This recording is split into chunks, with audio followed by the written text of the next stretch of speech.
जब बहुत सारे देश दुनिया के, यूरोप के, एक्चुअली दुनिया के नहीं, यूरोप के बहुत सारे देश साथ में आए थे, उन्होंने एक यूरोपियन यूनियन एक ऑर्गेनाइजेशन फॉर्म करी थी। तो वहां की हेडक्वार्टर्स कौन सी जगह को चूज किया गया था बच्चों, याद कीजिए। अगर बच्चों सरकार अपने नागरिकों को एक अधिकार दे रही है जिससे कि लोग जो हैं वो किसी भी जो नतीजा लिया जा रहा है उसको एग्जामिन कर सकते हैं। यहाँ पे हमें पैराग्राफ पढ़ना है और फिर उसके बाद एक एक दो लाइन के आंसर्स लिखने हैं और काम खत्म। वेरी सिंपल, बट पैराग्राफ पढ़ने में टाइम लगता है, तो इसलिए मैं सजेस्ट करती हूँ कि जब रीडिंग टाइम मिलता है ना तो ये क्वेश्चंस तो पढ़ लो। हेलो एवरीवन, नमस्ते, स्वागत है आप सभी का आज की हमारी इस क्लास में। This is your social science educator Ujjwala पुंज एंड आज की क्लास में बच्चों हम लोग लेकर आ गए हैं एसएसटी का सैंपल पेपर जो कि सीबीएसई द्वारा रिलीज किया गया है। और इस सैंपल पेपर के एक एक क्वेश्चन को ढंग से परख के उसके आंसर्स को आज की क्लास में मैं आपको देने वाली हूं। वैसे तो देखिए सीबीएसई क्वेश्चन पेपर भी रिलीज करता है, उसके साथ मार्किंग स्कीम भी रिलीज करता है, बट यस एक चीज जो सीबीएसई नहीं रिलीज करता वो है उनकी एक्सप्लेनेशन। तो बच्चों आज हम एक्सप्लेनेशन के लिए ही आ गए हैं यहाँ पर और एक एक क्वेश्चन को हम लोग ढंग से देखेंगे, क्या उसके आंसर्स हैं वो भी यहाँ पर ही हम सॉल्व करने वाले हैं। तो फटाफट से चालू करते हैं हमारे सीबीएसई एसएसटी सैंपल पेपर को। सबसे पहले तो मैं आप लोगों को बता दूं कि हमारा जो सेशन है 2023-2024 उसके लिए ये सैंपल पेपर है। बच्चों सैंपल पेपर का मतलब ही ये होता है कि किस ढंग से आप लोगों का बोर्ड एग्जाम आएगा, उसका एक आइडिया, उसका एक एग्जाम्पल होता है सैंपल पेपर। तो सेम इसी तरीके से बोर्ड एग्जाम भी आएगा। अब उसका ये मतलब नहीं है कि जैसे मतलब जिस चैप्टर की जितनी वेटेज है उस हिसाब से बोर्ड एग्जाम में पूछा जाएगा, वो वेटेज वेरी कर सकती है, बट हाँ this is the exact same way. आपको एक आइडिया देने के लिए बहुत अच्छी चीज है सैंपल पेपर। ऑलराइट, तो चलो अभी इस में टोटल अगर हम देखें बच्चों तो section A, B, C, D, E और एफ ये सारे सेक्शंस मौजूद हैं। टोटल 37 क्वेश्चंस है क्वेश्चन पेपर में। सारे क्वेश्चंस कंपलसरी हैं, कुछ कुछ क्वेश्चंस में ऑप्शनल एक चॉइस दी जाती है जिसमें आपको जैसे सपोज लिखा है कि 20th क्वेश्चन है, इसमें ये या तो अटेम्प्ट कर सकते हो और जब और लिखा होगा ना दैट मींस एक चॉइस है उस क्वेश्चन के अंदर, एक इंटरनल चॉइस है और उस चॉइस वाले क्वेश्चन में हमें कोई भी एक अटेम्प्ट करना होता है, ठीक है। नहीं तो वैसे हर क्वेश्चन आपको अटेम्प्ट करना है। आपके टोटल 37 आंसर्स होने चाहिए आंसर शीट में, वो चीज याद रखिएगा। तो सेक्शन ए के अंदर हमारे एमसीक्यू टाइप के क्वेश्चन है। क्वेश्चन नंबर 1 से लेकर 20 तक सारे ये एमसीक्यू क्वेश्चन होंगे, मल्टीपल चॉइस क्वेश्चन होंगे। उसके बाद सेक्शन बी आएगा जहां पे 21 से लेकर 24 तक क्वेश्चंस होने वाले हैं, 2 मार्क ईच। ये जो है क्वेश्चंस होल्ड करते हैं।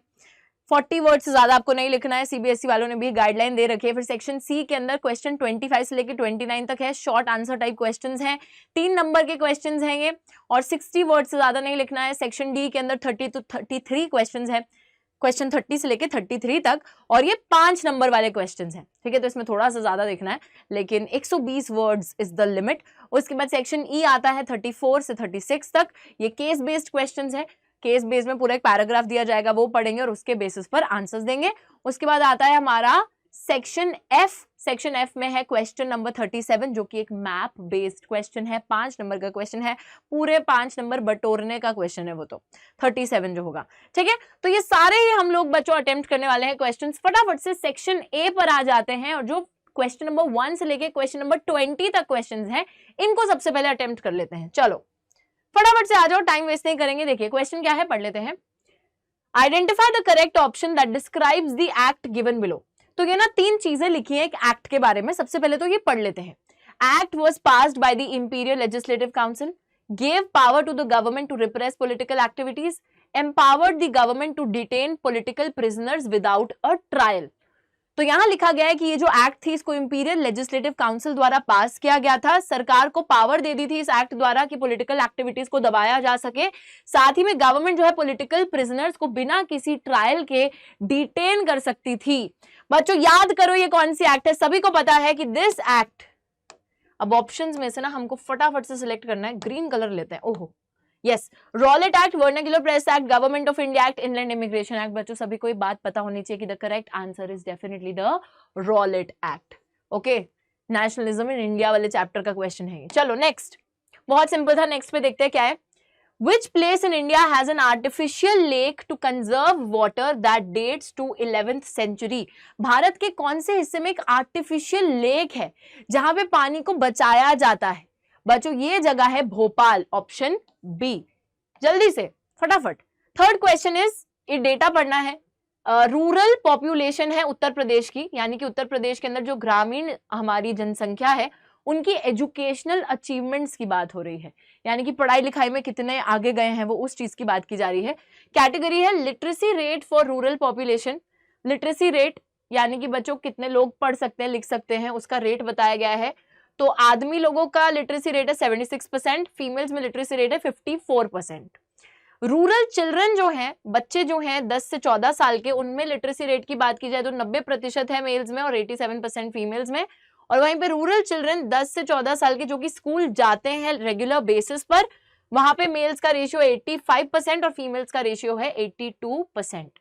अब इस डेटा को पढ़ने के बाद बोला जा रहा है कि who has the least percentage of literacy rate in rural population.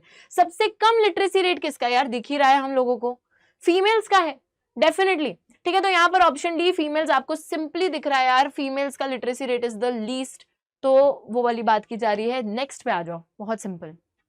Alright, fourth question is which of the following options represent potential measures that can be taken to mitigate the threats posed on the tiger population and biodiversity। तो बोला जा रहा है इनमें से कौन से options, कौन से ऐसे चीजें हैं जो कि आप कर सकते हो, कौन से ऐसे मेजर्स हैं जो कि आप ले सकते हो जिससे कि टाइगर पॉपुलेशन और बायोडाइवर्सिटी को बचाया जा सकता है। Banning hunting, giving legal protection to their habitats, restricting trade in wild life, तो ये तो पक्का करा ही जा सकता है। Prohibiting the visit of public into forest area, लोगों को फॉरेस्ट एरिया में ना जाने दो। तीसरी चीज है establishing wild life sanctuaries, national parks, बिल्कुल सही। Converting forest into reserved and protected forest. बच्चों कौन कौन से मेजर्स हम इसमें से ले सकते हैं, क्या लगता है आप लोगों को? देखो ऑप्शंस पढ़ेंगे आप लोग, तो यहाँ पर ऑप्शंस देखिए, स्टेटमेंट्स 1 and 2 आर करेक्ट, ठीक है। उसके बाद लिखा है स्टेटमेंट्स 2, 3 and 4 आर करेक्ट, फिर लिखा है स्टेटमेंट 2 इज करेक्ट, फिर लिखा है स्टेटमेंट 1, 3 and 4 आर करेक्ट। क्या लगता है आप लोगों को यहाँ पे? देखिए बच्चों 1 बिल्कुल करेक्ट है यार, wild life sanctuaries national parks भी प्रोटेक्शन के लिए बनाए जाते हैं, रिजर्व और प्रोटेक्टेड फॉरेस्ट भी इसलिए ही किसी भी फॉरेस्ट एरिया को बोला जाता है ताकि लोग वहां पे मतलब एक तरीके से जा ना सके, ठीक है, वो सारी चीजें। अब तो definitely 1, 3 and 4 are the correct options, ये वाला ऑप्शन डी बिल्कुल करेक्ट होगा, ठीक है। पब्लिक को ना जाने देना, अब यार पब्लिक अगर हंटिंग करने जा रही है तो पब्लिक को मत जाने दो, बट जो नेशनल पार्क्स और वाइल्ड लाइफ सेंचुरीज है वहां पे पब्लिक को जाने देते हैं कि शांति से वो जानवरों को देखा है, उनको डिस्टर्ब करे बिना, तो वो तो कोई दिक्कत नहीं है। चलो next, when many countries of Europe came together to form the European Union, Dash was chosen as its headquarters।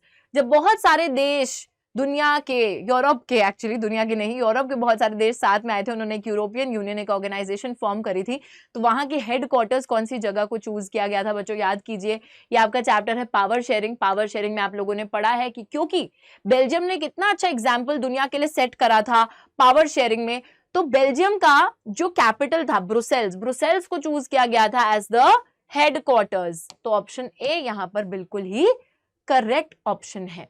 चलिए नेक्स्ट पे आ जाते हैं।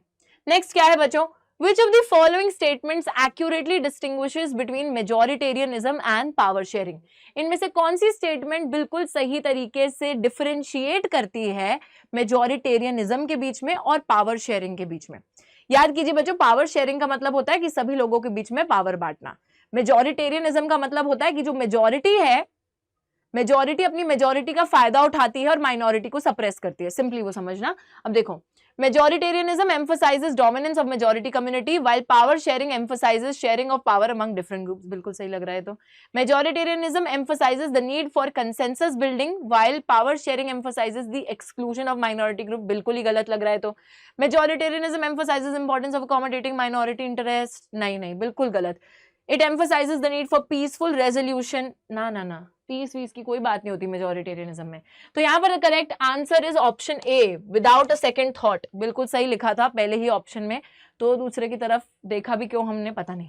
चलो नेक्स्ट यार, पर एग्जाम में ना एक चीज ध्यान रखना, अगर तुम्हें लगे भी ना कि ये ऑप्शन श्योर है, स्टिल बाकी ऑप्शंस को रीड कर लेना ताकि तुम्हारे दिमाग में clear idea at the end आ जाए कि हाँ यार जो मैं सोच रहा था ना वो बिल्कुल सही था। रीड जरूर करना, ऐसा नहीं है कि पहले ही सिलेक्ट कर लो कि यही सही है और फिर बाकी सब छोड़ दो, नहीं, पढ़ लेना एक बारी, हो सकता है कोई दूसरा ऑप्शन सही हो। एजर्शन रीजन का क्वेश्चन है, दो स्टेटमेंट्स हैं, बताओ एजर्शन क्या है बच्चों की democracies are based on political equality. क्या लगता है आपको, डेमोक्रेसी क्या राजनीतिक समानता पे बेस्ड है? बिल्कुल सही बात है। रीजन है कि ऑल इंडिविजुअल्स हैव इक्वल से इन इलेक्टिंग देयर रिप्रेजेंटेटिव्स। हर व्यक्ति के पास एक बराबर का अधिकार होता है अपने प्रतिनिधियों को चुनने का।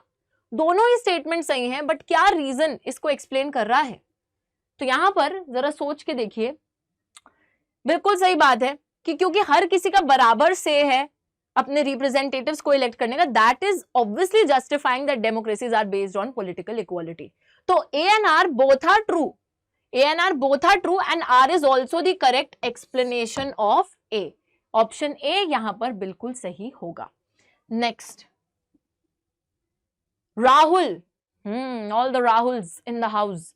देखो यार, राहुल की बात हो रही है, राहुल बोल रहे हैं Rahul has a sack of cotton. Rahul के पास एक कॉटन का सैक है, but he is in need of wheat. लेकिन कॉटन नहीं चाहिए उसको, वही है जो अपने पास है वो चाहिए नहीं, व्हीट चाहिए। And Anush has a sack of wheat and is in need of cotton. तो राहुल के पास कॉटन है लेकिन राहुल को व्हीट चाहिए, अनुष के पास व्हीट है लेकिन उसको कॉटन चाहिए। तो इस सिचुएशन में दोनों ही अपने सामान को एक्सचेंज कर सकते हैं। लेकिन अगर ऐसा कोइंसिडेंस ऑफ वांट्स नहीं होगा, they may not exchange their goods, which one of the following would be the best option that describes the mutual exchange of goods and eliminate the exchange of goods? बच्चों यहां पर बोला जा रहा है, देखो क्वेश्चन कॉम्प्लिकेटेड नहीं है, ध्यान से समझना। बोल रहे हैं कि ये जो सिचुएशन है राहुल और आनुष वाली, इस सिचुएशन में तो बिना पैसे के इस्तेमाल के, बिना कि किसी चीज और के इस्तेमाल के, ये दोनों ही अपने गुड्स को एक्सचेंज कर सकते हैं। क्योंकि एक के पास जो है उसको वो नहीं चाहिए, उसको व्हीट चाहिए, आनुष के पास व्हीट है उसको व्हीट नहीं चाहिए, कॉटन चाहिए, तो दोनों एक्सचेंज कर लेंगे ना आपस में। तो ये तो बार्टर सिस्टम की बात हो गई, क्योंकि इस सिचुएशन में double coincidence of wants exist कर रहा है। ठीक है, अब यहां पे बात हो रही है कौन सी चीज है जो कि बेस्ट ऑप्शन है, जो कि इस म्यूचुअल एक्सचेंज को डिस्क्राइब करती है, which describes the mutual exchange. ठीक है, double coincidence of wants describe करता है। And eliminate the exchange of goods. Goods का अगर हम एलिमिनेट करेंगे गुड्स को, तो फिर कौन सी चीज आएगी? अगर इनके पास, अगर सपोज आनुष के पास व्हीट का सैक होता और राहुल को व्हीट चाहिए, ठीक है, सिर्फ व्हीट चाहिए, राहुल के पास कोई कॉटन वॉटन नहीं है, तो इस केस में they don't have the commodities to exchange with each other.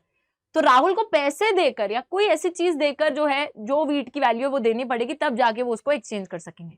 तो अगर ऐसी एक म्यूचुअल एक्सचेंज नहीं हो पाएगा तो उस सिचुएशन में मनी की जरूरत होगी। ठीक है, तो वो वाली चीज पूछी जा रही है और वही बोला जा रहा है। चलो नेक्स्ट पे आते हैं। You are a citizen of a country, एक देश के नागरिक हो तुम, और that has a democratic form of government, और तुम्हारे देश में एक डेमोक्रेसी एग्जिस्ट कर रही है। You want to ensure that the system of power sharing in your country is effective and that no one branch of government has absolute power. तुमको ये मेक श्योर करना है कि तुम्हारे देश के अंदर जो पावर शेयरिंग का सिस्टम है वो काफी प्रभावी है, और कोई भी सरकार की एक ब्रांच नहीं है जिसके पास बहुत ज्यादा पावर है, मतलब सबके पास बराबर पावर होनी चाहिए। तो इनमें से कौन सा मेजर है which would best meet this goal? सबसे पहले बोला जा रहा है कि all power is concentrated in the hands of the legislature only. सारी पावर सिर्फ लेजिस्लेचर के हाथ में होनी चाहिए। पावर डिवाइड होनी चाहिए सेंट्रल गवर्नमेंट के बीच में, स्टेट्स के बीच में, प्रोविंसेस के बीच में, हर लेवल का खुद एक अपना स्फेयर ऑफ इन्फ्लुएंस होना चाहिए। पावर जो है सेपरेटेड होनी चाहिए लेजिस्लेचर, एग्जीक्यूटिव, जुडिशियल ब्रांचेस के बीच में, और हर ब्रांच के पास अपनी खुद की रिस्पॉन्सिबिलिटी और पावर्स होनी चाहिए। या फिर power is shared among different levels of government such as national, regional, local governments with each level having some degree of autonomy. Government की ब्रांच की बात हो रही है बच्चों सबसे पहले तो, ठीक है। सो यहां पर ब्रांचेस ऑफ गवर्नमेंट तुम्हें पता है ना क्या होती हैं, लेजिस्लेचर, एग्जीक्यूटिव और जुडिशरी। और तुम्हें यह इंश्योर करना है कि किसी के पास भी एब्सोल्यूट पावर ना हो, जरूरत से ज्यादा शक्तियां ना हो, ठीक है, लिमिटेड पावर्स हो, सबके पास बराबर पावर्स हो। तो the best thing is this one कि पावर जो है लेजिस्लेचर, एग्जीक्यूटिव, जुडिशियल ब्रांचेस के बीच में सेपरेटेड है। हर ब्रांच की अपनी खुद की रिस्पॉन्सिबिलिटी है, हर ब्रांच की अपनी खुद की पावर है, कोई भी डोमिनेट नहीं कर रहा है। All right, next is question number 10। Question number 10 को एक बारी देख लेते हैं, व्हाट इज इट सेइंग। तो यार ये पेंटिंग देख लो, और इस पेंटिंग में से आइडेंटिफाई करना है कि ये फ्रैंकफर्ट पार्लियामेंट की पेंटिंग है, रीचस्टैग है, डूमा है, या फिर द हाउस ऑफ पार्लियामेंट है। Very very simple answer, this is Frankfurt parliament. All right, पढ़ा होगा चैप्टर तो ये इमेज याद होगी। आ जाइए 11th क्वेश्चन पर। 11th क्वेश्चन क्या है बच्चों? Evaluate the impacts of opening of foreign trade on the global economy by identifying the appropriate statement among the following options. सबसे पहले ऑप्शन पढ़ लेते हैं। क्या है? फॉरेन ट्रेड खुल गया मतलब कंट्रीज जो है गुड्स भिजवाने लग गई, कंट्रीज के अंदर गुड्स आने लग गए। फॉरेन ट्रेड की ओपनिंग से क्या होगा? इंपोर्ट एक्सपोर्ट हो रहा है, तो goods, choice of goods in the markets increases definitely. ज्यादा से ज्यादा सामान इंपोर्ट एक्सपोर्ट हो रहा है तो मार्केट्स के अंदर सामान भी बढ़ जाएगा, चॉइस बढ़ जाएगी। Producers from two countries closely compete against each other despite the distance between their locations. दो अलग अलग देशों के जो प्रोड्यूसर्स हैं वो क्लोजली compete कर रहे हैं एक दूसरे के साथ डिस्पाइट द डिस्टेंस। चाहे कोई चाइना में बैठा है चाहे कोई इंडिया में बैठा है, but those two producers are competing क्योंकि उनका प्रोडक्ट एक मार्केट में compete कर रहा है। Definitely foreign trade results in connecting the markets or integration of markets in different countries. That's also true, connect भी कर रहा है। The quality of the product is always good. अब ऐसा तो नहीं हम बोल पाएंगे यार चाइना के खिलौने टूट जाते थे, है ना, तो quality of product is always good तो इंश्योर नहीं। मेरे हिसाब से बच्चों 1, 2 और 3 तीनों ही सही हैं, है ना, तो ये वाला ऑप्शन होना चाहिए, ऑप्शन बी। ठीक है, तो statements 1, 2 and 3 are definitely correct statements. All right, चलो नेक्स्ट पे आ जाए। Okay, 12th question, choose the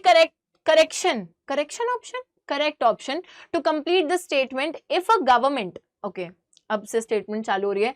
अगर एक गवर्नमेंट अपने सिटीजन्स को एक राइट प्रोवाइड करती है and means to examine the process of decision, it is what?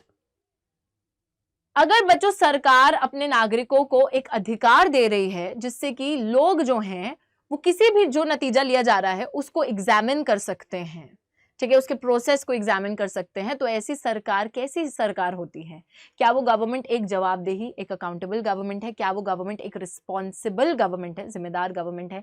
क्या वो एक ट्रांसपेरेंट गवर्नमेंट है कि मतलब आर पार देख सकते हो आप कि क्या चल रहा है गवर्नमेंट में? या फिर क्या वो एक स्टेबल गवर्नमेंट है? तो यहाँ पे डेफिनेटली वो गवर्नमेंट एक अकाउंटेबल गवर्नमेंट है, जवाबदेही है। तो अगर लोग जवाब मांगना चाहते हैं तो लोग जवाब मांग सकते हैं और सरकार जवाब देगी क्योंकि सरकार लोगों को ये राइट दे रही है। Next, arrange the following statements in a sequential order based on the events that shaped the non cooperation movement. बहुत ही नाइस, वेरी नाइस क्वेश्चन। बच्चों इस क्वेश्चन में बोला जा रहा है कि आपको एक सीक्वेंस में अरेंज करना है सभी इवेंट्स को जिससे कि आगे चलकर नॉन कोऑपरेशन मूवमेंट का जन्म होता है। तो एक एक करके सबसे पहले से अंत तक हम सीक्वेंस में अरेंज करेंगे। चलो देखो, सबसे पहले यहाँ पे बात हो रही है General Dyer open fired at the large crowd in the enclosed ground of Jallianwala Bagh, forced recruitment carried out by the British government and economic hardships faced by the people during the First World War. Okay, defeat of Ottoman Emperor of Turkey led to the formation of the Khilafat movement. Gandhi ji launched a nationwide satyagraha against the Rowlatt Act. यार देखो, सबसे पहले तो हम अगर बोले तो ये वाला हमने फर्स्ट वर्ल्ड वॉर का जो टॉपिक है सबसे पहले पढ़ा है चैप्टर के अंदर, तो सबसे पहले तो सीक्वेंस में नंबर 2 ही आएगा। उसके बाद हम लोग देखते हैं, यस, रॉलेट एक्ट की बात उसके बाद होती है, तो ये 4th रॉलेट एक्ट के खिलाफ सत्याग्रह लॉन्च होता है। फिर होता है ऑप्शन नंबर 1 यानी कि जनरल डायर जब जलियांवाला बाग मैसेकर होता है, और उसके बाद ऑटोमैन एम्पायर वाली बात आती है। ठीक है, तो ये 3rd, क्या कोई ऐसा ऑप्शन है भी? 2nd, 4, 1, 3rd, 2nd, 4 नहीं, ये तो ऑप्शन ही नहीं है। सीक्वेंशियल ऑर्डर में हमें अरेंज करना था 2nd, 1, oh 2nd, 1, 4th, okay okay, and 3rd, okay, पहले 2nd ही आएगा फिर 1 आएगा। अच्छा, ओके ओके ओके, ठीक है बच्चों, एक गलती, हाँ यहाँ पर मैम से भी एक गलती हो गई है। तो देखो यार, बिल्कुल सही, हम थोड़ा सा गलत है। सबसे पहले ऑब्वियसली फर्स्ट वर्ल्ड वॉर की बात है, 2nd के बाद 1 आएगा। हाँ, सबसे पहले जनरल डायर ओपन फायर करते हैं ना जलियांवाला बाग में, रॉलेट एक्ट पहले आती है। रॉलेट एक्ट आने के बाद बहुत ज्यादा झगड़े झुगड़े चलते हैं हमारे लोगों के और ब्रिटिशर्स के बीच में। फिर जनरल डायर एक हम देखते हैं कि अमृतसर के अंदर जलियांवाला बाग में घुसकर बहुत सारे लोगों का मैसेकर करते हैं, उनको मार डालते हैं। फिर जो है एक सत्याग्रह गांधी जी लॉन्च करते हैं अगेंस्ट द रॉलेट एक्ट। तो यहाँ पर this fourth option will come after this. तो पहले ये होता है, फिर जो है सत्याग्रह लॉन्च करा जाता है, फिर जो है ये वाला ऑटोमैन एम्पायर वाला सबसे लास्ट में। तो सेकंड वन, फोर्थ और थर्ड, ऑप्शन बी। ठीक है, थोड़ी सी गलती हो गई है, कोई नहीं, हो जाती है, इसलिए ना हमेशा क्वेश्चन को 2-3 बारी पढ़ना बहुत ज्यादा जरूरी है। चलिए 14th क्वेश्चन क्या है? If there is a disruption by transporters and lorries refuse to transport vegetables, milk, etc. from rural areas to urban areas, food will become scarce in urban areas, whereas the farmers will be unable to sell their products. Which of the following sectors will be affected due to the situation stated above? बच्चों बहुत interesting तरीके से सवाल को mould कर कर पूछ रखा है। यहाँ बोला है कि अगर जो ट्रांसपोर्टेशन सर्विसेज हैं, ठीक है, जो भी ट्रांसपोर्टेशन सर्विसेज चलती हैं रूरल एरिया से जो सामान अर्बन एरिया तक पहुंचाती हैं, सब्जियां, दूध, ये सारी चीजें पहुंचाती है अर्बन एरियाज तक, अगर वो ट्रांसपोर्टेशन सर्विसेज ठप हो जाए या वो नहीं चल रही हैं, तो फिर रूरल एरिया से ये सामान अर्बन एरिया तक नहीं पहुंच पाएगा और फार्मर्स अपने गुड्स को अर्बन एरिया में नहीं बेच पाएंगे, जिसकी वजह से खाने की कमी अर्बन एरिया में आ सकती है और फार्मर्स के साथ बहुत बड़ी दिक्कत भी हो सकती है। तो इसमें कौन से सेक्टर्स पर प्रभाव पड़ रहा है, क्या लगता है आप लोगों को? कौन सा सेक्टर इससे जो है एक तरीके से प्रभावित हो रहा है? Tertiary sector and primary sector, tertiary, primary, secondary तीनों ही अफेक्ट हो रहे हैं, सेकेंडरी टर्शरी हो रहे हैं अफेक्ट, या प्राइमरी एंड सेकेंडरी हो रहे हैं? तो यार बेसिकली तीनों ही सेक्टर्स प्रभावित हो रहे हैं, क्योंकि देखो ट्रांसपोर्टेशन सर्विसेज नहीं चलेंगी तो एक तरीके से सर्विस सेक्टर का लॉस हो रहा है, हमारे फार्मर्स अपने प्रोडक्ट्स नहीं बेच पा रहे तो प्राइमरी सेक्टर का लॉस हो रहा है, अगर ये प्रोडक्ट सेकेंडरी सेक्टर तक नहीं पहुंच पाएंगे तो उनका भी लॉस हो रहा है, तो सभी के साथ बुरा ही हो रहा है, तो तीनों सेक्टर्स पे ही प्रभाव पड़ेगा। Next, consider the statements that are given below and choose the correct answer.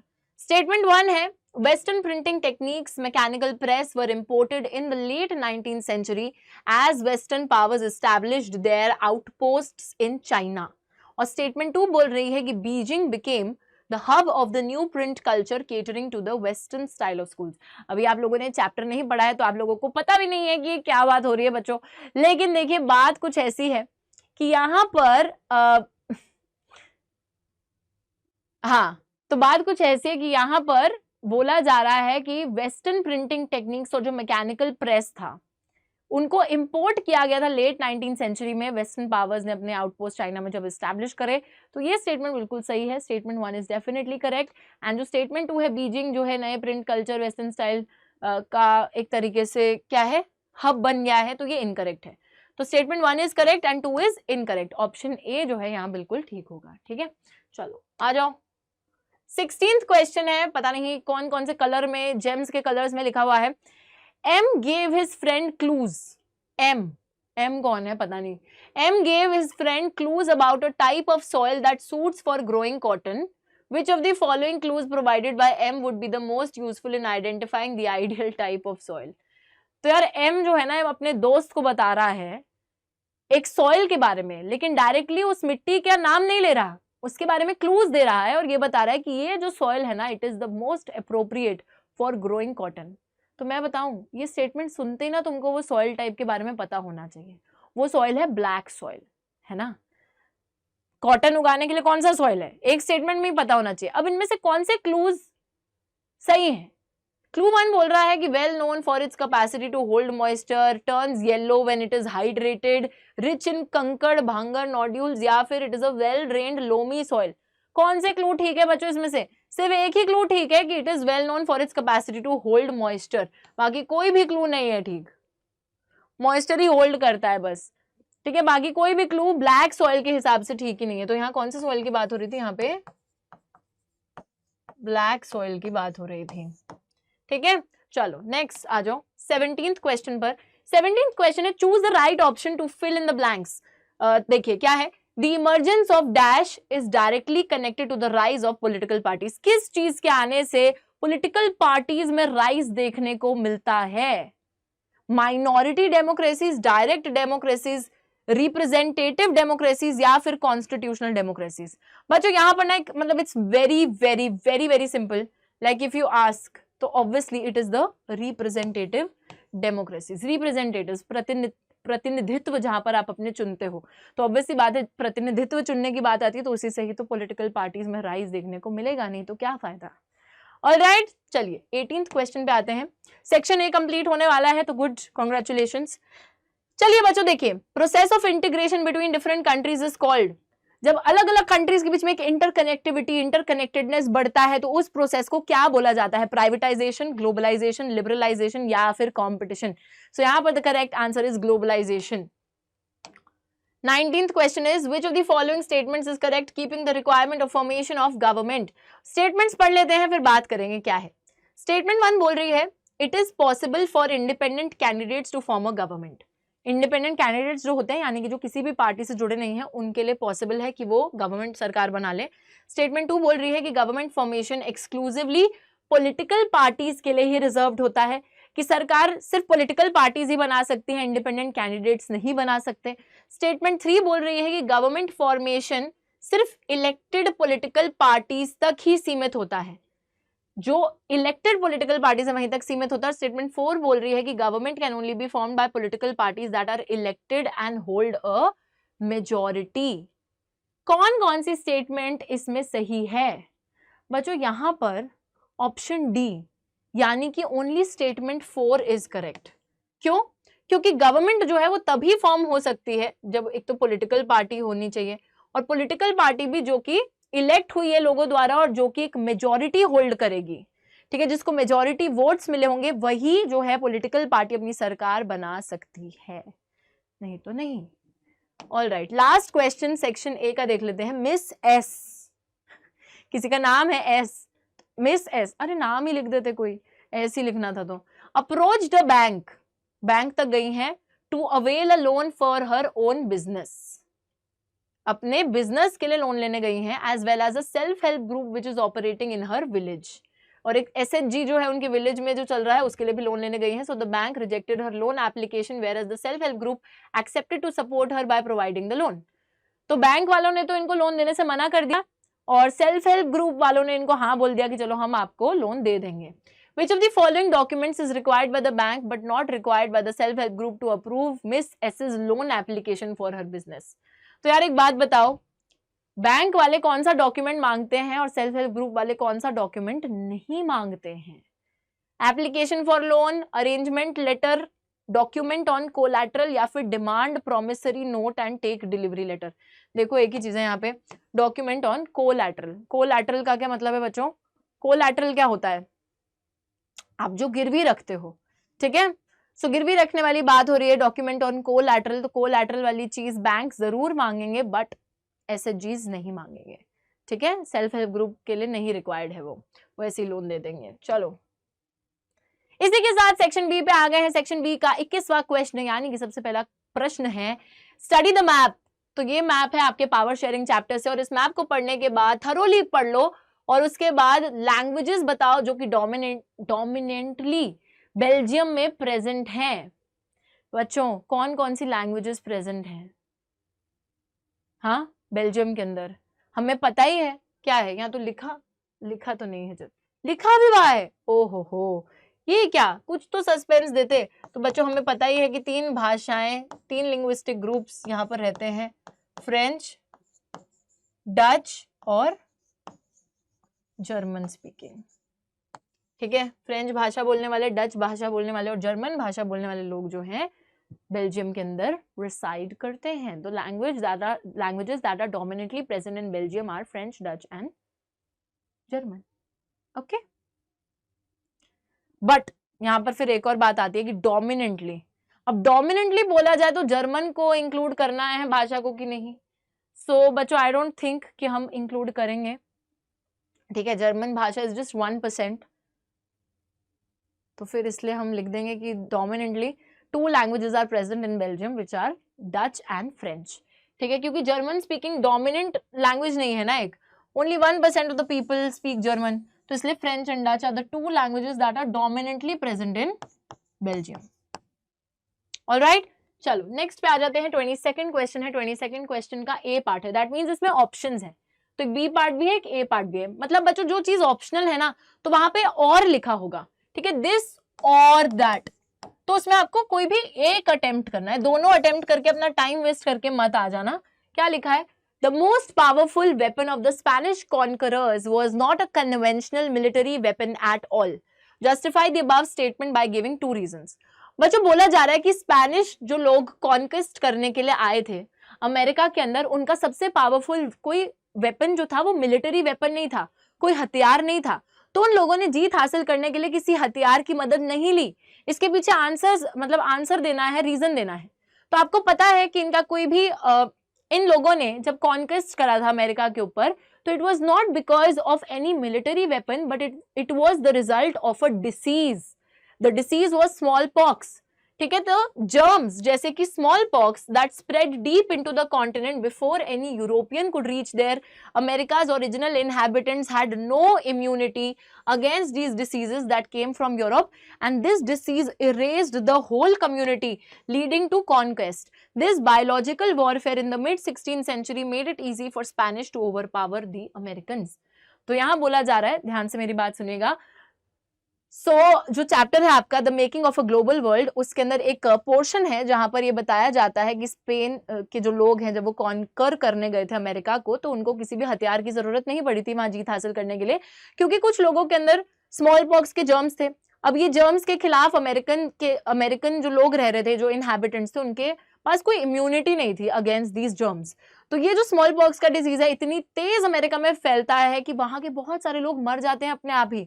तो इस वजह से conquest was made very very easy, और इसको बायोलॉजिकल वॉरफेयर बोला जाता है। ठीक है, क्योंकि आपने किसी हथियार का यूज नहीं करा है, जर्म्स का यूज करा है जीत हासिल करने के लिए। इसी के बजाय अगर आप दूसरा वाला अटेम्प्ट करना चाहते हैं 22nd क्वेश्चन का हिस्सा, जिसमें बोला गया है traders and travellers introduced new crops to lands that they travelled, substantiate this statement with illustrations. तो ट्रेडर्स और ट्रैवलर्स जो है नए नए क्रॉप्स इंट्रोड्यूस करते थे उन जगहों पे जहां पे वो ट्रैवल करते थे। Traders travellers introduce new crops, तो ये तो सेम वहीं से लिया है। It is believed that noodles, अच्छा बच्चों ये सारा पोर्शन आपको लिखना है। नूडल्स जो हैं they travelled west from China to become spaghetti. तो नूडल्स ट्रैवल करती हैं चाइना से, और जब वेस्ट की साइड ट्रैवल करती है तो वो स्पेगेटी पास्ता जो होता है वो बन जाती हैं। परहैप्स अरब ट्रेडर्स पास्ता लेकर गए थे टू 5th सेंचुरी सिसिली, जो कि आज एक इटली का आइलैंड है। तो पास्ता ओरिजिनली अरब ट्रेडर्स द्वारा लाया गया था। सिमिलर फूड्स इंडिया और जापान के अंदर जो जाने जाते हैं, उनके ओरिजिन्स का ट्रूथ हमें अभी तक नहीं पता है। बहुत से कॉमन फूड्स जैसे कि पोटैटो, सोया, ग्राउंडनट, मेज, टमेटोज, चिली, स्वीट पोटैटोज, ये सारे जो है हमारे एंसेस्टर्स को नहीं पता थे 5 सेंचुरी पहले तक। ये फूड्स जो है introduced in Europe and Asia after Christopher Columbus accidentally discovered the continent that would later become to be known as America. तो अमेरिका को डिस्कवर जब करा क्रिस्टोफर कोलंबस ने, तो वहां के जो इनहैबिटेंट्स थे वो इन फूड्स को उगाया करते थे। उसके बाद ही हमें इन सब कॉमन फूड जो कि आज बहुत कॉमन है उनके बारे में तब जो है दुनिया को पता चलता है। अमेरिका के ओरिजिनल इनहैबिटेंट्स जो थे अमेरिकन इंडियंस, वहां से ओरिजिन है इन सारे फूड्स का। चलिए 23rd क्वेश्चन पे आ जाते हैं। 23rd क्वेश्चन क्या है बच्चों? 23rd question is mister Palani is from Tamil Nadu, wishes to cultivate either tea or wheat. Which one of the crops out of the two can he cultivate in his state? Substantiate your answer with any two reasons. तो mister Palani है और इनको जो है या तो चाय cultivate करनी है या फिर गेहूं कल्टिवेट करना है। तो कौन से दो क्रॉप, मतलब कौन से इन दोनों में से कौन से क्रॉप्स को वो कल्टिवेट कर सकते हैं तमिलनाडु के अंदर? अब बच्चों आप लोगों को पता है कि हर क्रॉप हर जगह नहीं उगाया जा सकता, ज्योग्राफिकली वेरी करती है चीजें, कहीं की ज्योग्राफी किसी क्रॉप को सूट कर पाती है। तो यहाँ पर उनको कौन से क्रॉप को उगाना चाहिए? तो उनको डेफिनेटली टी कल्टिवेट करनी चाहिए तमिलनाडु के अंदर, क्योंकि जो सॉइल और क्लाइमेटिक कंडीशंस तमिलनाडु में मौजूद हैं वो टी को उगाने के लिए ज्यादा सूटेबल हैं। टी प्लांट ट्रॉपिकल सब ट्रॉपिकल क्लाइमेट में अच्छे से ग्रो करता है, जहां पे deep fertile well drained laterite soil मौजूद होता है, rich in humus organic matter. T bushes को वार्म और मॉइस्ट फ्रॉस्ट फ्री क्लाइमेट चाहिए होता है through the year. Frequent showers evenly distributed over the year ensure continuous growth of the tender leaves. तो it is suitable for him to grow tea. तो आपको पता होना चाहिए कि टी जो है, टी क्रॉप कौन से क्लाइमेट में उगता है, कौन से सॉइल में उगता है, तभी आप ये आंसर लिख पाओगे। वीट के बारे में भी पता होना चाहिए, मेजर क्रॉप्स के बारे में पता होना चाहिए। Next is mention any two reasons to state that India is a federal country. बच्चों अब यहाँ पर ना आप बहुत सारे रीजंस में से कुछ भी मतलब रीजन यहाँ पे लिख सकते हो कि इंडिया जो है वो एक फेडरल कंट्री क्यों है। So you can write like there are loads and loads of options that you can write here. But हमने यहाँ पे 3 लिखे हैं, अब इसको ऑब्वियसली थोड़ा सा आपको डिटेल में एक्सप्लेन करके लिखना है। ये सेक्शन बी का लास्ट क्वेश्चन है। देखो, इंडिया एक फेडरल कंट्री क्यों है? क्योंकि यहाँ पे पावर डिवाइडेड है। हमारी कॉन्स्टिट्यूशन क्लियरली बोलती है कि सेंट्रल स्टेट गवर्नमेंट के बीच में पावर को डिवाइड किया गया है। Union list, state list, concurrent list, ये सारी चीजें बनाई गई हैं जो कि क्लियरली बता देती हैं कि सेंट्रल गवर्नमेंट के अंडर क्या कौन कौन सी पावर्स आती हैं, स्टेट गवर्नमेंट के अंदर कौन कौन सी पावर्स आती हैं। दूसरी चीज है इंडिपेंडेंट जुडिशरी। इंडिया के पास एक इंडिपेंडेंट जुडिशरी है जिसके पास जुडिशियल रिव्यू का पावर है। Supreme court highest judicial authority है कंट्री की, जो कि कॉन्स्टिट्यूशन को इंटरप्रेट कर सकता है, डिस्प्यूट्स को रिजॉल्व कर सकता है जो कि सेंट्रल और स्टेट गवर्नमेंट्स के बीच में होती हैं। फिर आता है representation of states. Rajya Sabha upper house है इंडियन पार्लियामेंट का, जो कि स्टेट्स और यूनियन टेरिटरीज को रिप्रेजेंट करता है। मेंबर्स जो है राज्यसभा के वो legislative assemblies of the states and union territories द्वारा इलेक्ट किए जाते हैं। ठीक है, तो ये सारी चीजें जो है वो इंडिया को एक फेडरल कंट्री बनाती हैं। ऑलराइट, तो why is India federal country? तो यहाँ पर आप ये सारी चीजें थोड़ा सा एक्सप्लेन करके लिख दोगे। ऑलराइट गाइस, अब जो है सेक्शन सी की बारी आ गई है। What is section C? अब सेक्शन सी हमारे शॉर्ट आंसर क्वेश्चंस है। अभी तक वेरी शॉर्ट पे चल रहे थे, सबसे पहले तो हम एमसीक्यू पे चल रहे थे, फिर वेरी शॉर्ट आए सेक्शन बी में। अब सेक्शन सी में शॉर्ट आंसर आ गए हैं जो कि हमें एक तरीके से 3 नंबर के क्वेश्चन है, उस हिसाब से इसको हमें लिखना है। ऑलराइट, तो यहाँ पर फटाफट से देखते हैं कि इनके आंसर्स में क्या क्या आने वाला है। तो अब बच्चे लोग हम आगे आ जाते हैं ना सेक्शन सी पर, और सेक्शन सी का सबसे पहला है हमारा 25वां क्वेश्चन, और इसमें लिखा है कि provide evidence to support the claim that print culture had a significant impact on the social lives of women in India. तो प्रिंट कल्चर के आने से, प्रिंटिंग प्रेस के आने से हमारी जो महिलाएं थी, भारतीय महिलाएं, उनके सामाजिक जीवन पर क्या प्रभाव पड़ा है, तो इसको हमें एक्सप्लेन करना है। फटाफट से हम इसको एक्सप्लेन करेंगे। देखिए, आपने ये चैप्टर नहीं पढ़ा है तो इसलिए मैं शॉर्ट में आपको बता रही हूँ कि क्या इम्पैक्ट है। तो प्रिंट कल्चर के राइज से ड्यूरिंग द 19th सेंचुरी हम लोग देखते हैं कि विमेन की जो सोशल लाइफ है उसमें एक इम्पैक्ट या फिर अवेकनिंग देखने को मिलती है। Printing press allowed women to access information, knowledge, ideas that were previously inaccessible to them. तो महिलाएं जो है इस समय पर प्रिंटिंग प्रेस के आने से उस इंफॉर्मेशन तक पहुंच सकी, उस नॉलेज को गेन कर सकी, उन आइडियाज को पढ़ सकी जो कि प्रीवियसली उन तक नहीं पहुंच पाते थे। विमेन्स मैगजीन्स, न्यूज़पेपर्स, बुक्स एक प्लेटफॉर्म प्रोवाइड करते थे विमेन के लिए, ताकि वो अपने व्यूज, आइडियाज, ओपिनियंस एक्सप्रेस कर सके अलग अलग सोशल इश्यूज पर, सामाजिक मुद्दों पर, जैसे कि पढ़ाई लिखाई पर, gender equality, women's rights and social reform. साथ ही में liberal husbands, fathers began educating their women folk at home and send them to schools. तो जो लोग उस टाइम पे खुले दिमाग के थे वो अपनी महिलाओं को घर पर भी पढ़ाने लगे। जैसे जो पिता थे या पति थे, ये लोग अपने घर की जो लड़कियां थी, महिलाएं थी, उनको पढ़ाने भी लगे और उनको स्कूल भी भेजने लगे। Not all men but only the liberal ones. East Bengal में राज सुंदरी देवी एक यंग मैरिड गर्ल थी in an orthodox household, learn to read in the secrecy of a kitchen, wrote her autobiography Amar Jiban. तो इन्होंने खुद से अपनी किचन में छुप छुप कर ये पढ़ाई लिखाई करती थी और इन्होंने अपनी ऑटोबायोग्राफी, अपनी लाइफ गाथा लिखी है जिसका नाम है अमर जीबान। एंड ये फर्स्ट फुल लेंथ ऑटोबायोग्राफी है जो कि बंगाली लैंग्वेज में पब्लिश की गई थी। बंगाली विमेन जैसे कि कैलाश बाशिनी देवी, इन्होंने जो है बुक्स लिखी highlighting the experiences of women, how women were imprisoned at home, kept in ignorance, forced to do hard domestic labour, treated unjustly by their families. तो ये जो है महिलाओं की उस स्थिति को एक्सप्रेस करती हैं। ठीक है, कि कैसे महिलाओं को घर पे कैद रखा जाता था, बिल्कुल उनको इग्नोरेंस में रखा जाता था, कोई ध्यान व्यान उनको उन पे देता नहीं था, हार्ड डोमेस्टिक लेबर, घर का काम कराया जाता था और साथ ही में काफी अन्याय उनके साथ किया जाता था।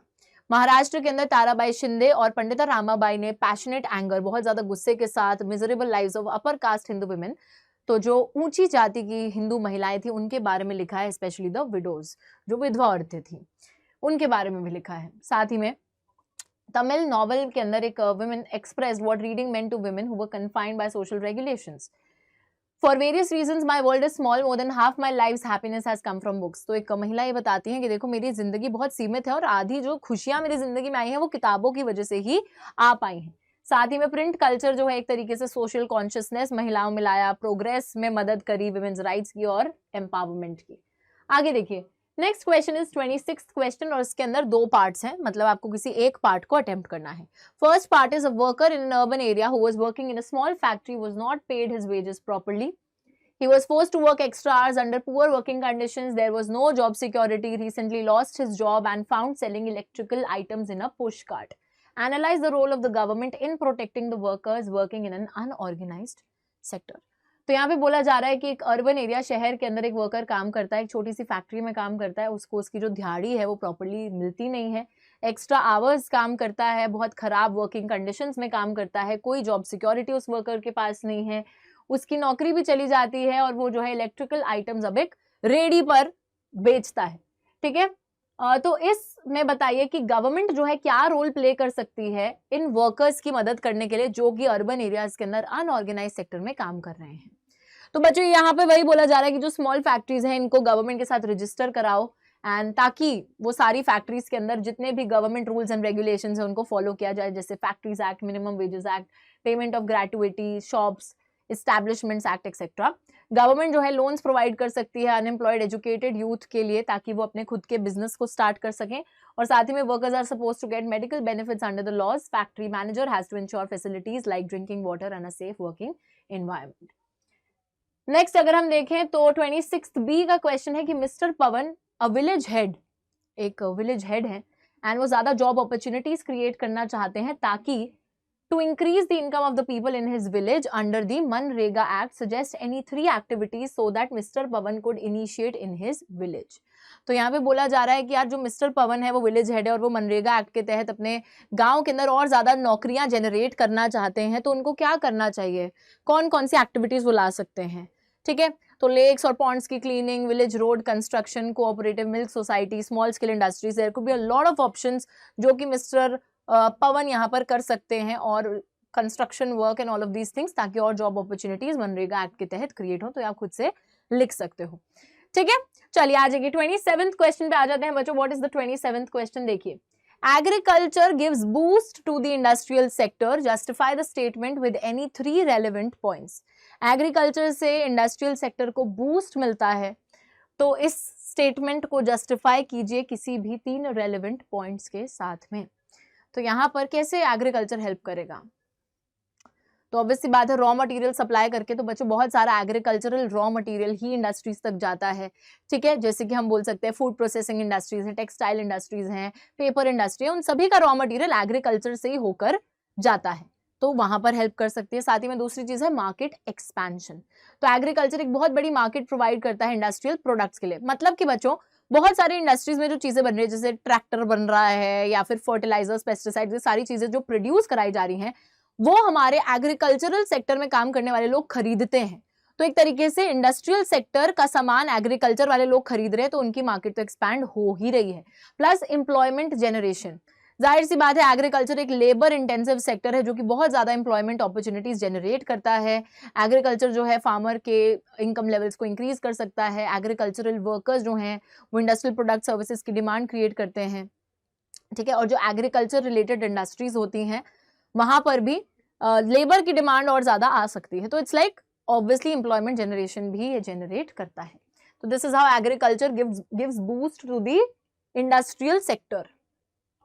28th क्वेश्चन क्या है, Indian constitution provides 3 list, 3 list होती हैं भारतीय संविधान के अंदर, यूनियन, स्टेट, कॉन्करेंट, और इन लिस्टों के दौरान लेजिस्लेटिव पावर को डिस्ट्रीब्यूट करा जाता है। 2 सब्जेक्ट्स बताओ जो कि यूनियन लिस्ट में इंक्लूडेड हैं, और कौन सी लिस्ट में एजुकेशन का सब्जेक्ट इंक्लूडेड है।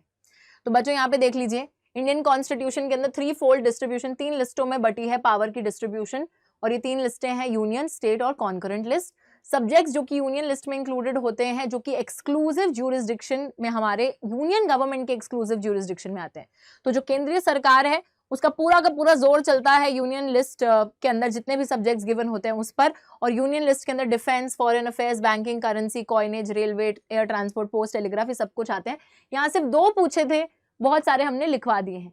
अब अगर बात होती है एजुकेशन की, बच्चों education comes under the concurrent list, is it written? Yes, so the education subjects concurrent list के अंडर आता है। इसका ये मतलब होता है कि दोनों ही स्टेट और हमारी सेंट्रल गवर्नमेंट जो है उन दोनों के पास पावर है कि वो इस सब्जेक्ट पे लॉज बना सकते हैं। ठीक है, तो कॉन्करेंट लिस्ट के अंदर वही सारे सब्जेक्ट्स होते हैं जो कि कॉमन इंटरेस्ट के सब्जेक्ट्स होते हैं। यार अब एजुकेशन तो देखो, एक सेंट्रल लेवल पर भी एजुकेशन आपको प्रोवाइड करनी है, स्टेट लेवल पर भी एजुकेशन का ध्यान रखना है। तो एक ऐसा सब्जेक्ट है जिसपे दोनों ही गवर्नमेंट्स की निगरानी चाहिए, दोनों ही गवर्नमेंट्स का योगदान चाहिए। तो that is why it is a part of the concurrent list. चलिए, तो इसी के साथ हमारा ये प्रश्न भी खत्म होता है। अब बच्चों हम आते हैं 29th क्वेश्चन पर, और 29th क्वेश्चन बोल रहा है कि compare the 2 tables, table A and B, and question answer करो। तो यहाँ पे बताया जा रहा है एक तो share of sectors in the GDP percent, GDP में किस सेक्टर का कितना योगदान है। तो आप देख सकते हो 1973-74 में 50% इनका है, 10% इनका, 40 इनका, और 2013-14 में 68%, 21% और सिर्फ 11%। वहीं पर टेबल बी के अंदर बताया जा रहा है एम्प्लॉयमेंट कितनी जनरेट हो रही है हर सेक्टर के अंदर। टर्शरी के अंदर 18% लोग एम्प्लॉयड है, सेकेंडरी में 11 और प्राइमरी में 71% लोग इन 77-78। एंड 2017-18 में अगर देखा जाए तो टर्शरी के अंदर 31% लोग काम कर रहे हैं, यहाँ 25% और यहाँ फिर भी 44%। बच्चों बेसिकली बताया जा रहा है कि काम जो है लोग सबसे ज्यादा प्राइमरी सेक्टर के अंदर कर रहे हैं, बट जीडीपी की तरफ कंट्रीब्यूशन प्राइमरी सेक्टर का सबसे कम है, और टर्शरी सेक्टर के अंदर कम लोग काम कर रहे हैं, लेकिन फिर भी यहाँ पर जीडीपी जो जनरेट हो रही है वो बहुत ज्यादा जनरेट हो रही है। तो what is like the difficulty?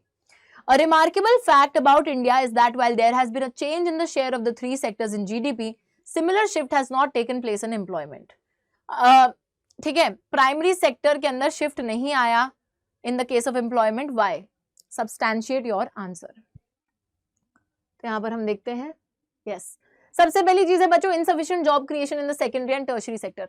तो ऑल्दो प्राइमरी सेक्टर के जो जीडीपी का शेयर है वो काफी कम है, लेकिन फिर भी प्राइमरी सेक्टर के अंदर लोग बहुत ज्यादा काम कर रहे हैं। ऐसा क्यों है? क्योंकि दूसरे सेक्टर्स, मतलब बच्चों जो प्राइमरी सेक्टर, जो एग्रीकल्चर एंड रिलेटेड सेक्टर में व्यक्ति काम कर रहा है, उसके लिए जॉब अपॉर्चुनिटीज की काफी कमी है इन दी अदर सेक्टर्स। वो इंसान अब प्राइमरी सेक्टर को छोड़ के जाए तो जाए कहाँ? सेकेंडरी में जाए, टर्शरी में जाए, वहां पर भी नौकरियों की उसको काफी कमी देखने को मिल रही है। साथ ही में एग्रीकल्चरल सेक्टर के अंदर एक अंडर एम्प्लॉयमेंट की स्थिति है। अंडर एम्प्लॉयमेंट का मतलब क्या है? जिसको हम डिस्गाइज्ड अनएम्प्लॉयमेंट भी बोलते हैं।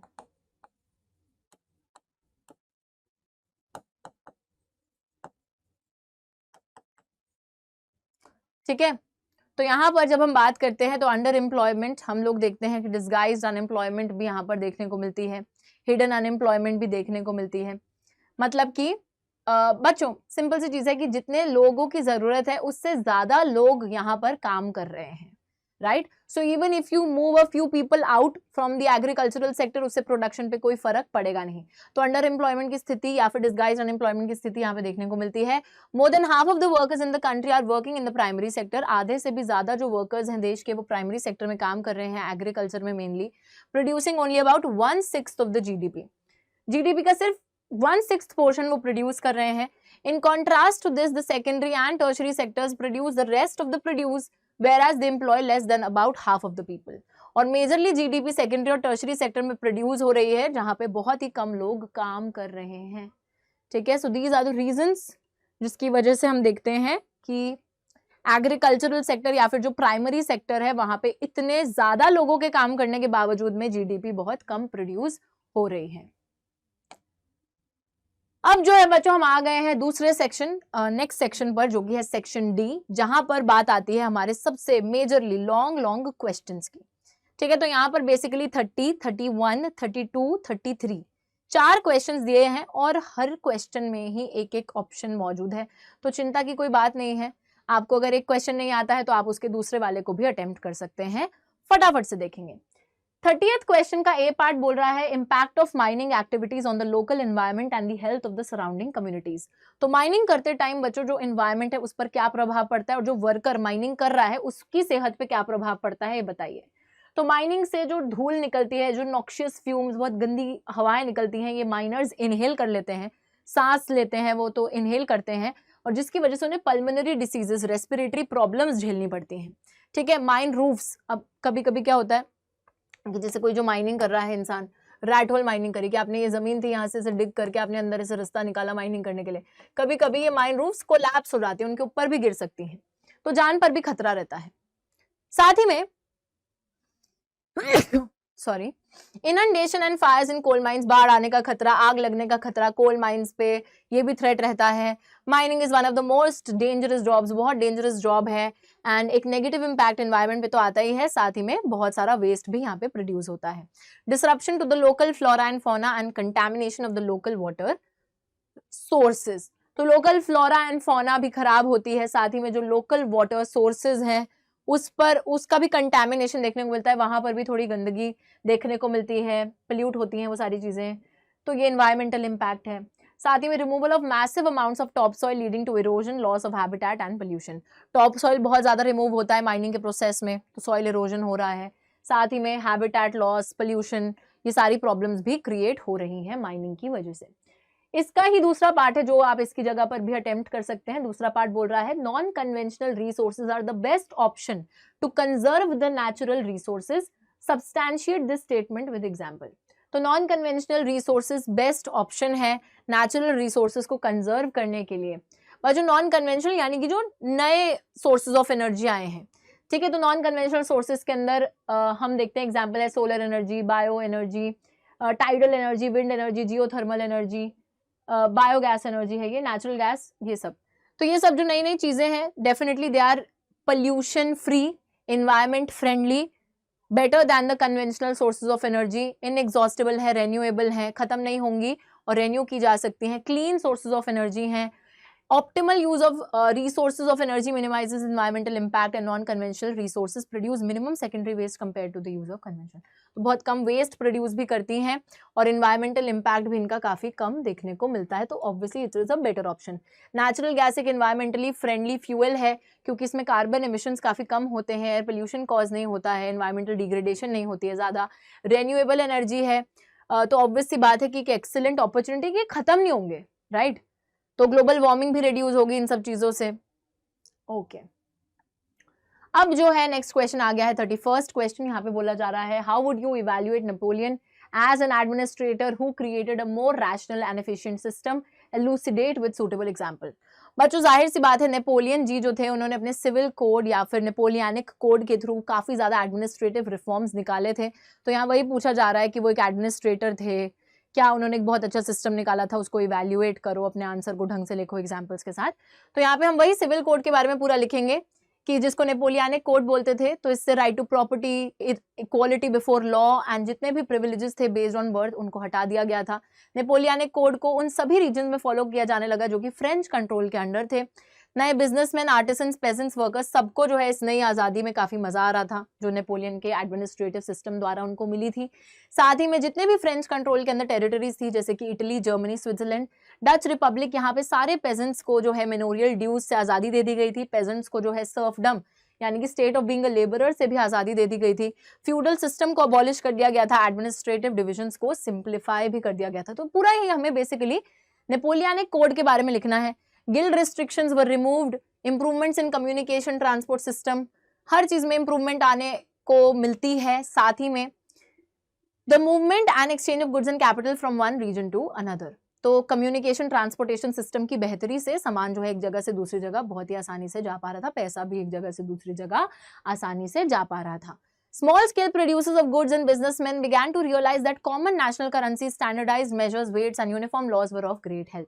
तो जो लोग छोटे स्केल पे प्रोडक्शन करते थे उनको भी ये रियलाइज हुआ, बिजनेसमैन को भी ये चीज रियलाइज हुई कि एक कॉमन नेशनल करेंसी का होना, स्टैंडर्डाइज्ड वेट्स एंड मेजर्स का सिस्टम और यूनिफॉर्म लॉज जो हैं काफी अच्छी मदद के रहे हैं सबके लिए। चलिए नेक्स्ट क्वेश्चन देखिए बच्चों। नेक्स्ट क्वेश्चन क्या है?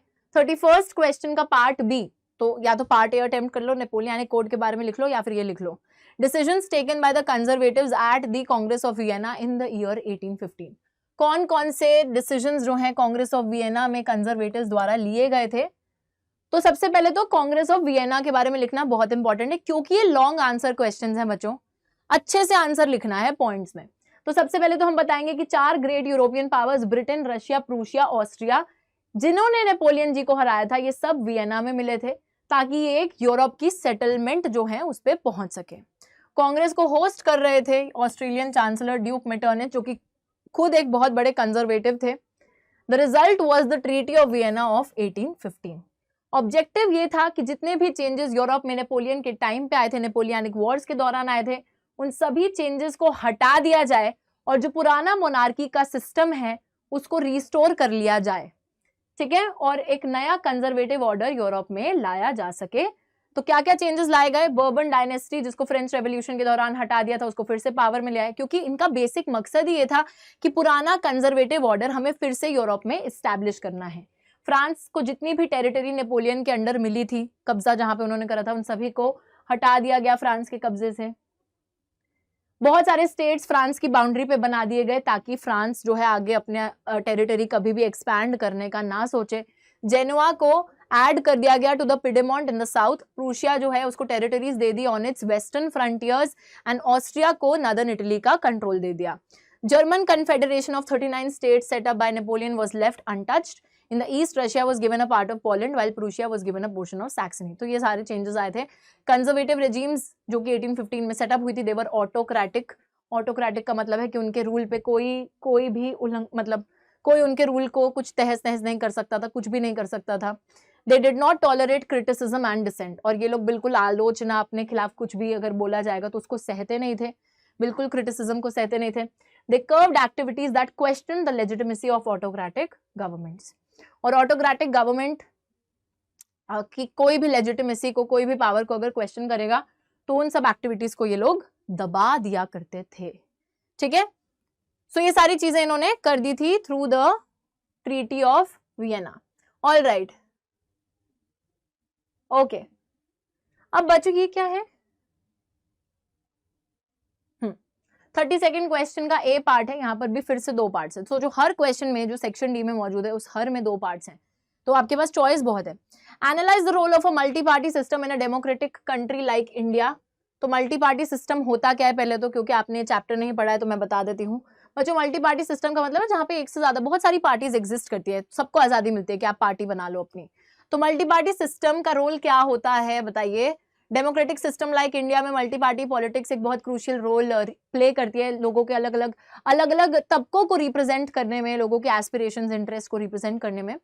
मल्टी पार्टी सिस्टम एक competitive dynamic political environment create करता है जहां पे पार्टीज जिनकी अलग अलग विचारधाराएं, अलग अलग आइडियोलॉजीज है, एजेंडाज हैं, वो सब पार्टिसिपेट कर सकते हैं और कंपीट कर सकते हैं, एक दूसरे के साथ कॉम्पिटिशन कर सकते हैं in the electorate. Presence of multiple parties provides a check and balance against any one party becoming too powerful and dominant. और जब मल्टीपल पार्टीज रहती हैं तो उनके प्रेजेंस से एक तरीके से चेक और बैलेंस रहता है ताकि कोई भी एक पार्टी बहुत ज्यादा पावरफुल या डोमिनेंट ना बन जाए, ऑटोक्रेटिक ना बन जाए, तो कंट्रोल करके रखती हैं। तो इस सिस्टम से बहुत सारे इंटरेस्ट, ओपिनियंस रिप्रेजेंट हो सकते हैं। पीपल, लोगों के पास चॉइस ज्यादा होती है चूज करने की अलग अलग पार्टीज के बीच में से। ठीक है, ओके। इंडिया ने ये सिस्टम इसलिए अडॉप्ट करा था क्योंकि इंडिया में वैसे ही बहुत ज्यादा डाइवर्सिटी है, तो कोई और पार्टी सिस्टम हमारे लिए सुटेबल ही नहीं है। इसी का दूसरा पार्ट है, अगर वो वाला पार्ट नहीं अटेम्प्ट करना तो यहाँ पर बोला जा रहा है कि significant distinction between national and regional parties and assess the requirements for a regional party to become a national party. तो बच्चों एक स्टेट पार्टीज होती हैं, एक होती है नेशनल पार्टी। यहाँ पे स्टेट पार्टी को रीजनल पार्टी इन्होंने लिख रखा है। तो पहले तो पूछा है कि उनके बीच में डिफरेंस क्या है, और अगर कोई रीजनल पार्टी एक नेशनल पार्टी बनना चाहेगी तो उसको क्या, कौन सा क्राइटेरिया फुलफिल करना होगा। ठीक है, क्या डिफरेंस है बताएंगे? नेशनल पार्टीज नेशन में पावरफुल होती है, नेशनल इश्यूज के साथ डील करती है। रीजनल पार्टीज एक लिमिटेड स्पेसिफिक रीजन या स्टेट तक ही सीमित होती हैं और वो स्पेसिफिक रीजन की ही डिमांड्स और इश्यूज को सुन सकती हैं। National parties actions offer preference to national issues over regional problems. Regional parties operations are confined to the state. Regional parties को कौन सी रिक्वायरमेंट्स पूरी करनी पड़ेंगी? तो किसी भी पार्टी को एटलीस्ट 6% टोटल वोट्स लोकसभा में या फिर असेंबली इलेक्शंस में इन 4 स्टेट्स गेन करने पड़ेंगे to be a national party and win at least 4 seats in the Lok Sabha. At least 6% of the total votes in the legislative elections to become regional, at least 2 seats. Okay, examples of, अच्छा बच्चों यहाँ पर ना actually 2 चीजें लिखी हैं कि अगर एक पार्टी को रीजनल पार्टी बनना है तो उसको एटलीस्ट 6% किसी भी लेजिस्लेटिव असेंबली के अंदर वोट्स जीतने होंगे एंड एटलीस्ट 2 सीटें जीतनी होंगी रीजनल पार्टी बनने के लिए। बट अगर नेशनल पार्टी बनना है तो at least 6% of the total votes इन लोकसभा या फिर 4 स्टेट्स के असेंबली इलेक्शन में 6% वोट्स। ठीक है, और एक चीज तो करनी है, एटलीस्ट 4 सीट्स लोकसभा में तो जीतनी ही जीतनी है। ठीक है, तो ये क्राइटेरिया है बनने का। 33rd क्वेश्चन आ गया है जो कि बच्चों हमारे सेक्शन डी का लास्ट क्वेश्चन है और इसमें भी हमारे पास 2 ऑप्शंस दिए गए हैं। ठीक है, चलिए देखते हैं क्या बोला जा रहा है। A farmer has borrowed money from a money lender at a high rate of interest. एक फार्मर ने मनी लेंडर से पैसा बोरो करा एक बहुत ज्यादा ब्याज पर। As he could not pay the interest, he was forced to borrow from another landlord to settle the amount for the interest borrowed to the money lender. State the consequences that he may face in this situation। देखो बहुत सोच समझ के इस question को पढ़ना। बोला जा रहा है एक फार्मर है, जैसे मैं फार्मर हूं, मैंने सबसे पहले एक मनी लेंडर थे, पैसा जो उधार पे देते हैं, उनसे एक लोन लिया, बहुत ज्यादा ब्याज पे लोन ले लिया। अब मैं उनका ब्याज नहीं चुका पा रही हूँ, तो उस ब्याज को चुकाने के लिए मैंने एक दूसरे लैंडलॉर्ड से, एक दूसरे जमींदार से मेरे को लोन लेना पड़ा उस पहले ब्याज को चुकाने के लिए। अब मैं उधार, अब कर्जा किसका है मेरे पास? लैंडलॉर्ड का कर्जा है मेरे पास, ठीक है। तो अब इस सिचुएशन में बच्चों क्या होगा? मेरे ऊपर कर्जा तो चढ़ ही रहा है, तो फार्मर जो है वो एक डेट ट्रैप में फंस जाएगा, उधार के चंगुल में फंस जाएगा, डेट ट्रैप। ऐसी सिचुएशन है जहां पर he will not be able to repay the debt incurred because the informal sector was the source of credit opted by the farmer. Farmer ने किसी बैंक से लोन नहीं लिया, उसने एक इनफॉर्मल सोर्स यानी कि एक मनी लेंडर से लोन लिया, जहां पे उसको ज्यादा रेट ऑफ इंटरेस्ट भरना पड़ रहा है, और उस रेट ऑफ इंटरेस्ट को भी वो भर नहीं पा रहा है, उसके लिए उसको एक दूसरा लोन लेना पड़ रहा है। अब हो सकता है कल को इस लैंडलॉर्ड के लोन को भरने के लिए उसको एक तीसरा लोन लेना पड़े, तो ऐसे वो एक उधार के चंगुल में फंस जाएगा, क्योंकि उसने इनफॉर्मल सेक्टर से लोन लिया था। क्योंकि इनफॉर्मल सेक्टर के अंदर एक हाई रेट ऑफ इंटरेस्ट रहता है, प्रॉपर डॉक्यूमेंटेशन नहीं चाहिए होती है, रूल्स एंड रेगुलेशंस फॉलो नहीं की जाती हैं, एंड लेंडर्स को पनिश करा जाता है और बहुत बुरा ट्रीट करा जाता है अगर वो लोन वापस रीपे नहीं कर पाते। ठीक है बच्चों, क्योंकि इनका मेन फोकस प्रॉफिट अर्न करने पे होता है इनफॉर्मल सेक्टर का। क्या क्या कॉन्सिक्वेंसेस फेस करने सकते हैं? हरासमेंट हो सकती है, मारधाड़ की जा सकती है उनको, उनका शोषण हो सकता है, फिजिकल हार्म हो सकता है। अगर कल को मनी लेंडर बोले इसने मेरे पैसे नहीं चुकाए हैं, अपने कुछ आदमियों को भेज देता हूँ, इसको मारेंगे पीटेंगे, अपने आप पैसे वसूल कर लाएंगे, तो ये सब चीजें भी हो सकती हैं। ठीक है, he will not be able to make regular interest payments, repay the full amount that is borrowed, could lead to significant stress, anxiety as well as potential physical injuries। तो मेंटली फिजिकली दोनों चीजों से harm हो सकता है। दूसरे landlord से पैसा बोरो करा ओरिजिनल लोन पे करने के लिए, तो इससे एक डेट साइकिल क्रिएट हो जाएगा कि इससे बोरो कर रहे हैं उसको रीपे कर रहे हैं, फिर इससे बोरो कर रहे हैं उसको रीपे कर रहे हैं, तो एक डेट साइकिल में, डेट ट्रैप में वो फंस जाएगा पर्टिकुलरली। ठीक है, फार्मर जो है पर्सनल कॉन्सिक्वेंसेज भी फेस कर सकता है, मेंटल स्ट्रेस, एंग्जाइटी, डिप्रेशन, और ये सारे जो है चीजें उनको फेस करनी पड़ेंगी। इसका ही एक दूसरा पार्ट है 33rd क्वेश्चन का, जो कि आप पार्ट ए की जगह पर अटेम्प्ट कर सकते हैं, और ये क्या है? Self help groups eliminate poverty, empower women. Self help group से गरीबी हटती है और महिलाओं को सशक्त किया जाता है। बताइए, तो सेल्फ हेल्प ग्रुप्स के बारे में हम लोग लिखेंगे। तो बच्चों, avail the facilities of loans from formal sources like banks at low rate of interest, do not demand collateral, गिरवी रखने के लिए कुछ नहीं लेते, पुअर के लिए बहुत सही रहता है self help group. Self help groups exclusively rural women, ग्रामीण महिलाओं के लिए बनते हैं, उनको इकोनॉमिकली इंडिपेंडेंट बनाते हैं, सेल्फ एम्प्लॉयमेंट अपॉर्चुनिटीज उनको जो है उसके लिए एनकरेज करते हैं कि लोन लो और कुछ अपना सा काम चालू करो अपने लिए। तो इससे जो अदर डेवलपमेंट फैक्टर्स जैसे कि literacy levels, improved health care, better family planning, इन सभी चीजों में महिलाओं को मदद मिलती है।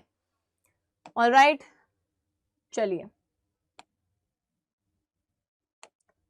इकोनॉमिक एम्पावरमेंट यानी कि पैसों के मामले में भी सशक्तिकरण मिलता है, महिलाओं को एक प्लेटफॉर्म मिलता है जहां पे वो सेव कर सकती हैं, क्रेडिट को अफोर्डेबल रेट ऑफ इंटरेस्ट पर ले सकती हैं, बहुत कम ब्याज पे ले सकती हैं, जिससे कि वो स्टार्ट कर सकती है अपना स्मॉल बिजनेस, और इससे उनके स्टैंडर्ड ऑफ लिविंग को भी इंप्रूव किया जा सकता है। स्किल डेवलपमेंट भी यहाँ पर देखने को मिलती है। जो SHGs हैं इंडिया के अंदर, they have been successful in providing skill development and training opportunities to women. Through training programs, women are equipped with the necessary skills to start and run successful businesses। तो हम लोग देखते हैं skill development भी होता है। SHGs जो India में है वो स्किल डेवलपमेंट भी प्रोवाइड करते हैं, ट्रेनिंग अपॉर्चुनिटीज प्रोवाइड करते हैं, सोशल एम्पावरमेंट होती है, एक प्लेटफॉर्म मिल जाता है महिलाओं को कि वो साथ में आती हैं, मिलेंगे तो सही SHG की मीटिंग में, तो वहां पर वो एक दूसरे को सपोर्ट भी करती हैं और अपने जो जिंदगी के कुछ मुद्दे चल रहे हैं, दिक्कतें चल रही हैं, उनको भी डिस्कस करते हैं और उसके भी सोल्यूशन ढूंढते हैं।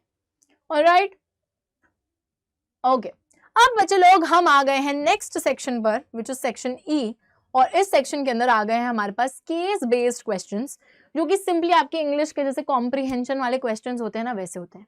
यहाँ पे हमें पैराग्राफ पढ़ना है और फिर उसके बाद एक एक दो लाइन के आंसर्स लिखने हैं और काम खत्म।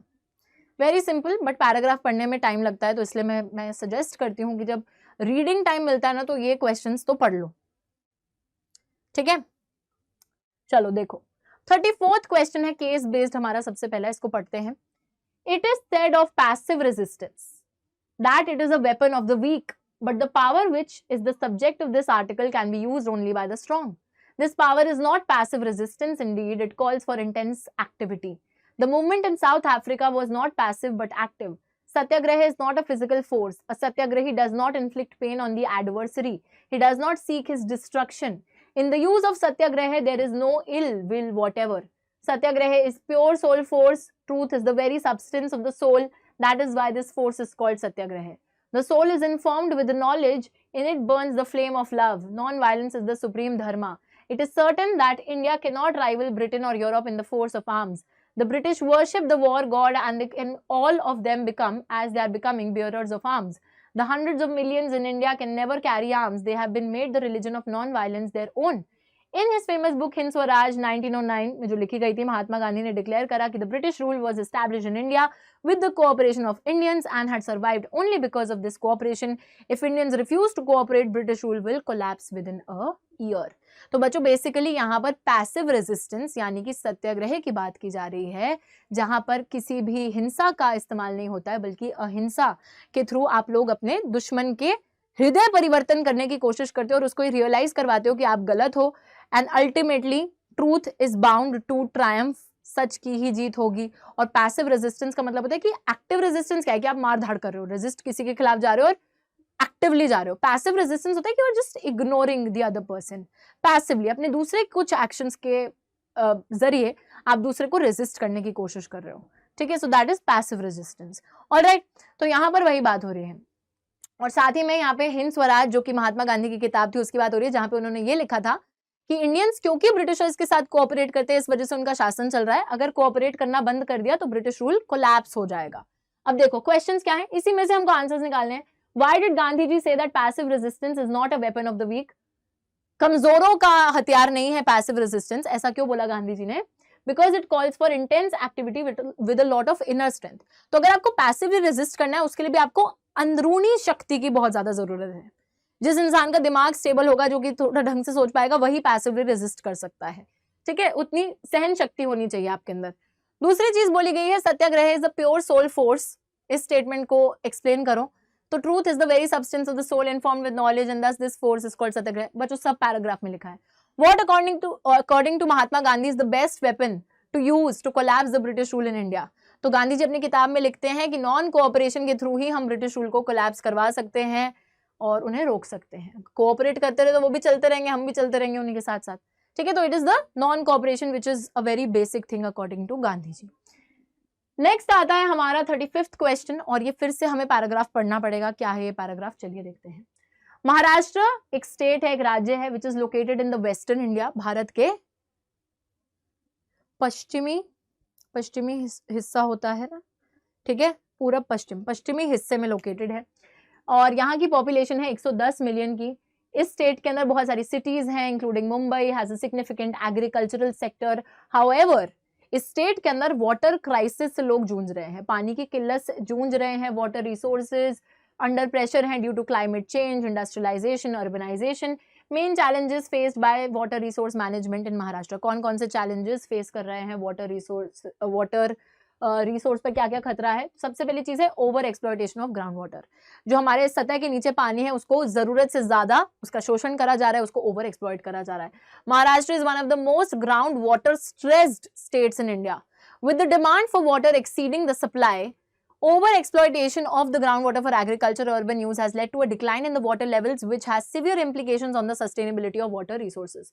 तो जरूरत से ज्यादा जो है ग्राउंड वाटर को यूज करा जा रहा है, डिमांड ज्यादा है, सप्लाई उतनी नहीं है, जिसकी वजह से पानी का ये जो रिसोर्स है ये सस्टेन ज्यादा टाइम तक नहीं कर पाएगा. दूसरी चीज है पोल्यूशन ऑफ सरफेस वाटर. अब जो सतह के ऊपर पानी है वो भी पोल्यूट हो रहा है. तो इंडस्ट्रियलाइजेशन और अर्बनाइजेशन, शहरीकरण की वजह से, इंडस्ट्रीज की वजह से बहुत ज्यादा वेस्ट जो है वो जा रहा है और वाटर बॉडीज को पोल्यूट कर रहा है, जैसे कि रिवर्स और लेक्स को. इस पोल्यूशन की वजह से तो वाटर क्वालिटी हैज डिग्रेडेड, पानी की जो क्वालिटी है वो और ज्यादा खराब होती जा रही है. एंड इससे जो है ह्यूमन हेल्थ, लोगों की जो सेहत है और जो प्रकृति है उस पर भी इम्पैक्ट पड़ रहा है. तीसरी चीज है inefficient irrigation practices. Agricultural sector is the largest user of water in Maharashtra, accounting for about 80% of the total water use. However, traditional irrigation practices such as flood irrigation are inefficient and lead to the wastage of water.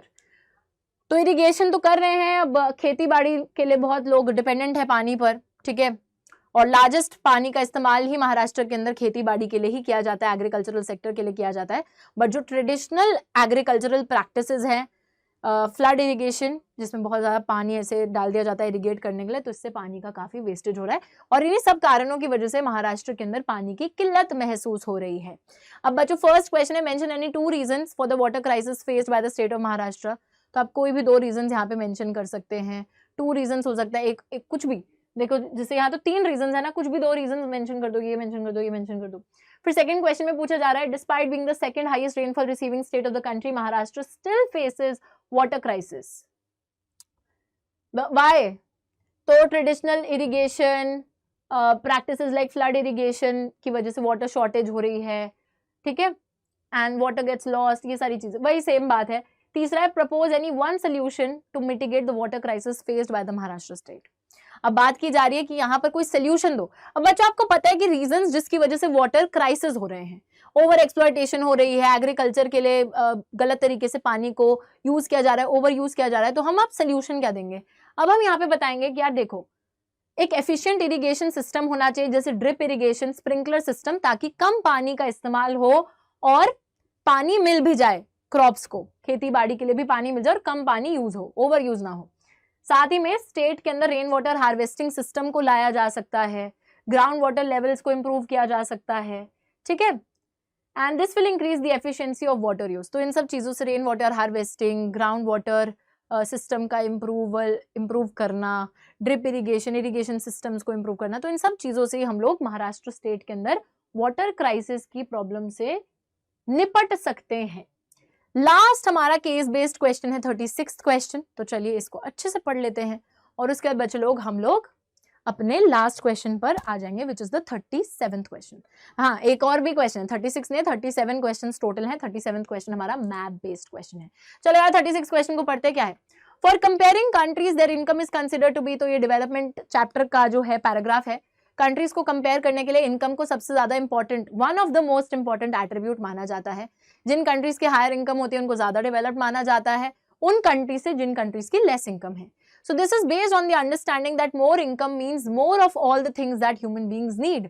Whatever people like and should have, they will be able to get with greater income. So greater income itself is considered to be one of the important goals. Now, what is the income of a country? Intuitively, the income of the country is the income of all the residents of the country, gives us the total income. However, for comparison, total income is not an useful measure. Since countries have different population, comparing total income will not tell us what an average person is likely to earn. Are people in one country better off than the others in a different country? Hence, we compare the average income, which is the total income divided by the total population, and the average income is also called the per capita income.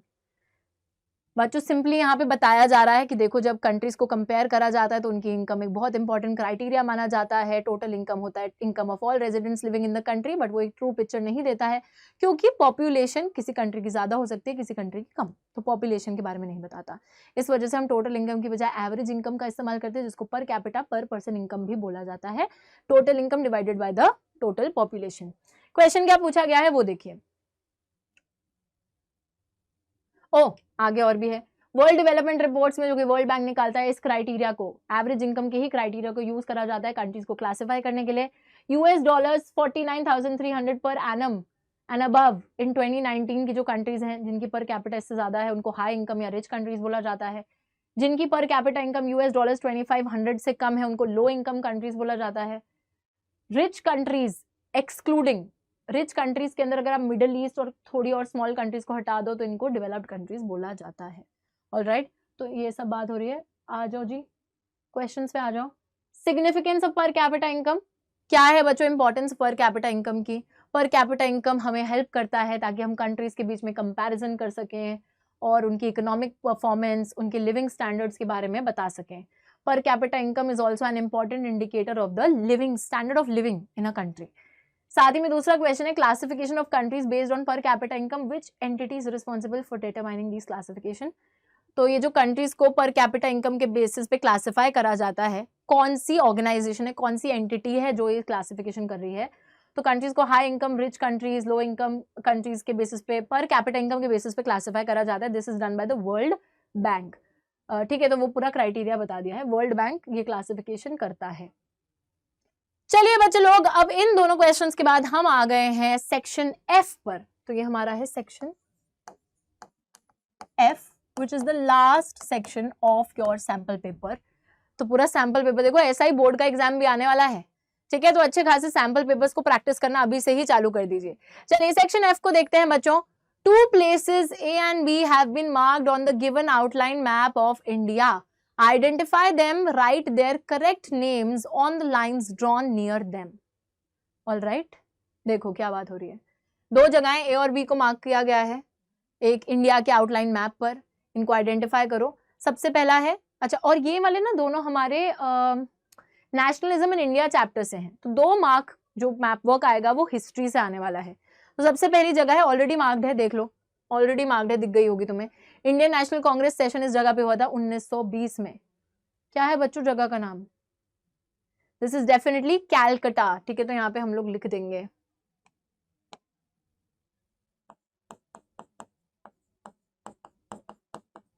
दूसरी जगह है place where Mahatma Gandhi broke the salt law. अपने आश्रम साबरमती से गए थे किधर? डांडी, जो कि कोस्टल टाउन था, और डांडी में जाके सॉल्ट लॉ तोड़ा था। तो ये है डांडी, हमारे गुजरात में दिख रही है आपको।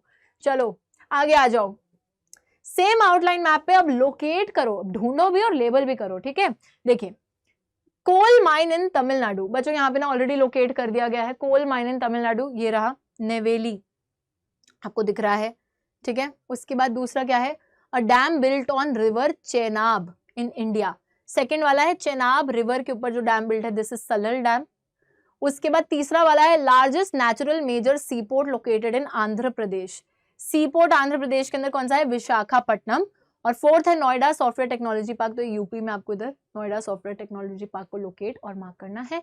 इसमें से देखो यहाँ पर अभी 5 नंबर का मैप वर्क है, 2 नंबर का ऑलरेडी अटेम्प्ट कर चुके हो, यहाँ पे 4 है, 3 करने हैं। देखो यहाँ लिखा हुआ है लेबल एनी 3, तो अगर एक नहीं भी आता होगा तो चलेगा, 3 जगहें तो लेकिन आनी ही चाहिए। तो अच्छे से प्रैक्टिस करके जाना मैप वर्क को। और इसी के साथ बच्चों हमारा पूरा का पूरा सैंपल पेपर हो जाता है कंप्लीट। एंड सारे questions, all the 37 questions we have completed, there is nothing.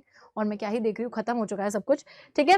Alright guys, तो ज्यादा से ज्यादा सैंपल पेपर्स, देखो ये तो सीबीएसई वालों ने दिया है तो ये कराना तो मेरा फर्ज है। बाकी भी बच्चों बहुत जितने सैंपल पेपर तुम्हें मिल सके उनको प्रैक्टिस कर लो, अच्छे से प्रैक्टिस कर लो, ठीक है। And I will see you next time along with whatever you want to watch. तो मुझे लिख दीजिएगा कि कौन सी चीज की आपको इस टाइम इमीडिएट रिक्वायरमेंट है, right it down in the comments and I will bring that for you. Thank you so much for attending today's class.